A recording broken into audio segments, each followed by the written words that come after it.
Hey everybody, it's Mr. Florida Flipper, and I'm out here in the garage, and I wanted to go over something very important to eBayers, and that is sourcing. It's a pain in the butt. Let's get into it. On eBay for about 3 years straight now. No breaks, continually going, getting better and improving over time. But the one thing that has changed since I first started is my sourcing. At first, I was buying pretty much anything I could get my hands on. I've talked about it in a previous video that I was like a Hoover vacuum, sucking up anything I could find, thrift stores, garage sales, flea markets, anything I could get my hands on, I would buy to flip. Over time, I realized that a lot of the stuff I was buying was garbage. That's one of the hardest things to realize when you start selling on eBay, is that not everything is worth selling on eBay. And as fees have continued to increase, shipping prices have skyrocketed. Pretty much now for the lowest 4-ounce item, it's almost costing about $6 to ship with Ground Advantage, and that's expensive. I used to sell remotes that would sell for about $10, free shipping.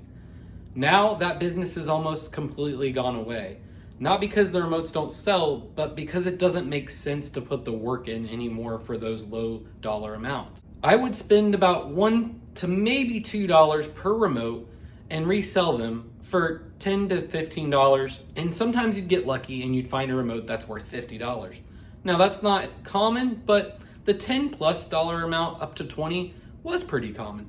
I'm going through a box right now of remotes that I got for, I think it was $1.68 per remote once you average the cost over all the remotes.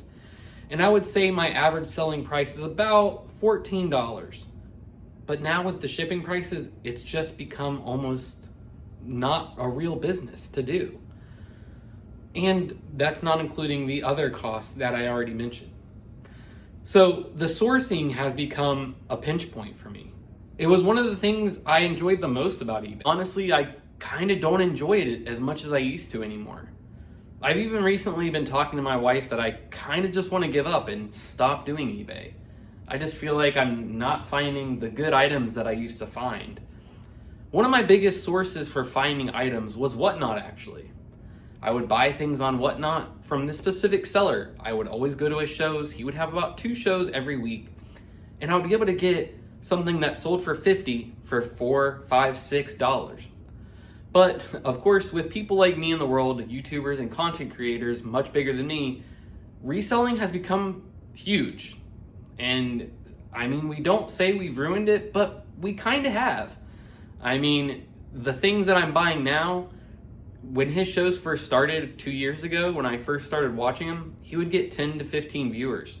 And he had good stuff. I mean, I'm talking about items I've sold for hundreds of dollars for $3 that I've gotten from him. Because he was able to have the volume to be able to sell it for cheap. He was buying storage units and getting really good ones. And it was faster for him to sell something that maybe sold for $50 on eBay for $5 or $6 on Whatnot. He's getting an instant amount of money, and also he's not having to deal with the shipping and the returns. With Whatnot, it's pretty much instantaneous. As soon as the show is over, or as soon as the item is bought, the money's in the seller's pocket. It automatically debits your account every time you buy something on Whatnot. And there's only a 24-hour return period, and not really even that. It's very hard to get something returned on Whatnot, and most of the time, especially in the early days, Whatnot was covering the cost for the seller. So he could sell 50 items for $6 a piece instead of selling a few for $50. And the cost averages out over time. You'll sell a low dollar item that's maybe worth $10 on eBay, on Whatnot for $3 or $4. You'll sell a $50 item for $10 or $15. But like I was saying, I was able to get really amazing items from him. But over the time, he's gotten more popular because, of course, why shouldn't he? He's selling good products at a fair price. And now it's getting harder and harder to find items. My local Goodwill, shirts are now $8 for a polo like this that they got for free. T-shirts are $5. Pairs of shoes are priced at or above eBay value. There's shoes that are at my local eBay that are worn out Nikes that no one would even want, and they're selling them for $25, $30.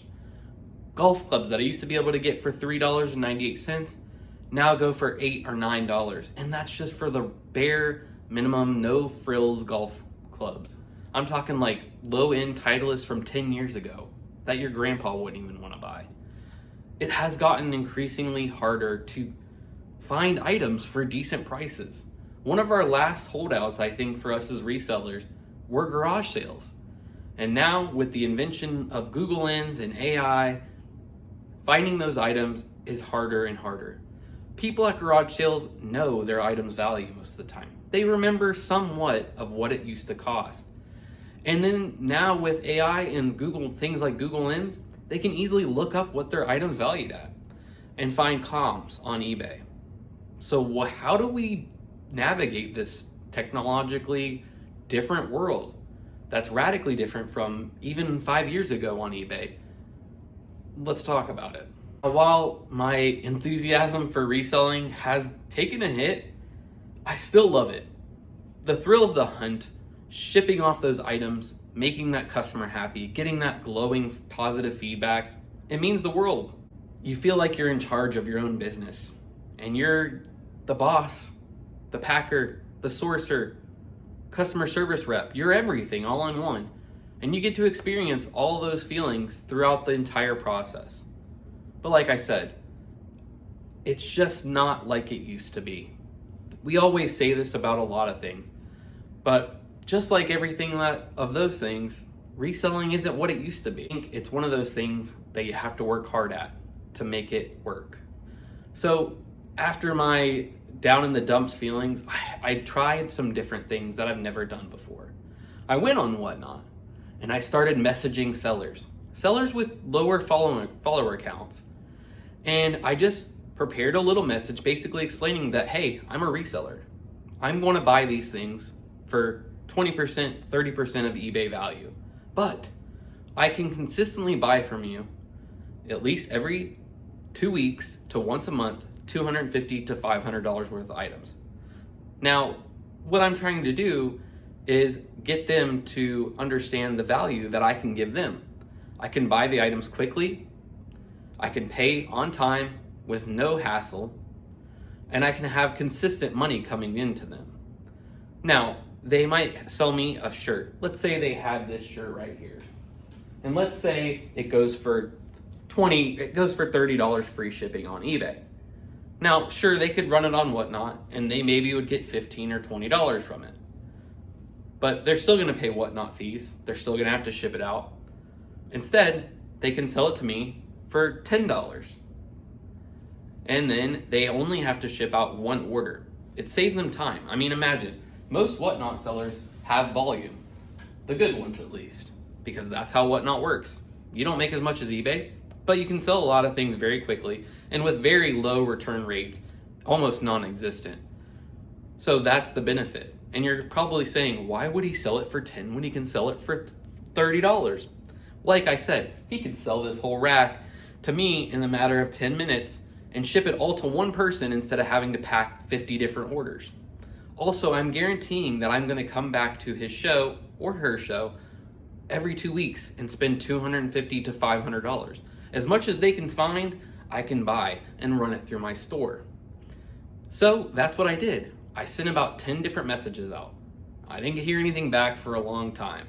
And then finally, one person reached out and he seemed very interested in the idea. I had watched a few of his shows, so I kind of knew how he got his product. He had buyers. He had other people that he had connections with. And that's the thing that clicked into my head that day. We have to change how we source. If we're gonna make this a real part-time job or a full-time career, we have to change the way we source. Not everyone has a bin store in their local town or near them, like some other creators that I know. Not everyone has the greatest garage sales or even good thrift stores around them. I would say I have a mixture of all those things. Not a bin store, but I have Goodwill and Salvation Army and decent garage sales. But I think that my area is a higher cost area. The prices are high. People expect to sell something at a garage sale for hundreds of dollars. I've even turned to Facebook Marketplace to try to find my product. But that's all to say that, just as a last example for garage sales in my area, there was somebody selling what are those things? The carriers that you can pull your babies in. It's Wonderlust, I think, is the brand. I'm not 100% sure. I'll put it up here, though, the listing. It was on Facebook Marketplace. We were talking about a price because I knew that it sold well. It's expensive. I can't believe that somebody would spend, I think brand new, they go for $800, $900 for these things. I can't imagine somebody would spend that much money on a cart, but they do. So I was trying to negotiate a deal with them, and they said that they were having a garage sale. And I was like, okay, cool, I'll come see it at the garage sale. I get to the garage sale, and she's asking $500 for it. Who's coming to a garage sale with $500 cash in their pocket? And I'm not saying she should sell it to me just because I'm gonna sell it for more. I understand, guys, we're reselling things just like every other store does. The grocery store gets their items from a farmer, from a person who butchers the cow, from the manufacturing plant, and they sell it to you at a higher price. That's what America is. We're all buying goods and selling them to other people. That's pretty much how our system's set up. Unless you're actually the one making the shirt in the store, then we're all doing it. But I'm just saying, when you're having these things at like places like garage sales, you should not expect to get eBay prices, because doing eBay isn't easy. It's hard. It is a job. You have to pack the orders, ship them in a timely manner, and price and comp. And even with AI, that's still not totally easy. And it takes time to sell these items. Instead of somebody selling this at a garage sale and getting $5 right in their hand, I'll probably hold on to this jersey for 3 months. And then I'll have to ship it. And then if anything happens, I'll have to take it back. Also, we pay eBay fees. We pay to be on the platform. It's not free. It costs money. It costs time. So just keep that in mind. But I just wanted to show you that I actually made the deal with the guy, and we had our first show. And I just kind of wanted to show you just a few of the items, and then we'll end the video. So let me go ahead and show you what I got. To make sure it was as easy as possible for him and the stress was not there, I wanted to pretty much any price he threw at me, if it was reasonable, I would take. I didn't try to comp things right then and there, unless both of us were kind of unsure of the value. But I kind of just wanted to use my gut and test it out, because I think a lot of us kind of heavily rely on comping now. We won't buy anything unless we pull out our phone and check the price on eBay. So I wanted to kind of go into that. And also I wanted to make sure that even if I get burned on 1 or 2 items, I'm setting up a relationship that can go long term. He knows that I'm willing to pay a fair value, because I understand that he's the one going out and sourcing it. He's getting it for cheap. The items I'm about to show you are 3 pairs of shoes, and he has a guy that he gets them from for $5 a pair.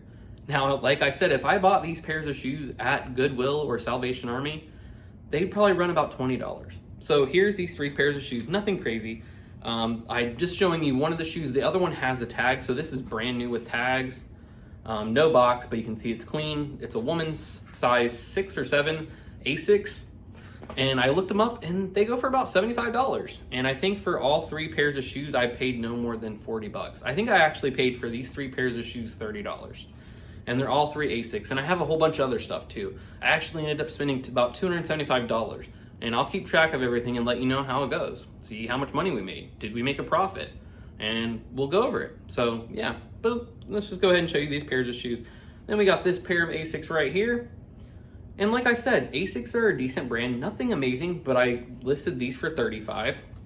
These black ones right here, I listed for $65. And then I have this pair of Asics right here. And they're all pretty clean, actually. I mean, they're nice. This one could use a little bit of cleaning, but I would say it's in good condition, and that's how I listed it. But I listed this one for $45. So all said and done, I will hopefully get $145 before eBay fees and shipping for all 3 of these. And then I went ahead and did the math, and I think I would come out at about, I have to look back at my calculations, so minus shipping, eBay fees, and what I paid for him to buy them, I would make about $60. After everything said and done on these 3 pairs of shoes, I would make $60. I'm sure you guys are like, but Mr. Florida Flipper, you spent $30, you're gonna do the packing and all that stuff just to make $60 on 3 pairs of shoes? That's only $20 a pair. That's part of the business, guys. We're not gonna make $100 on every item, but $20 for each pair of shoes profit.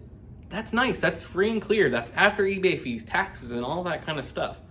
So we'll see how it goes, guys. I'm gonna keep a tally.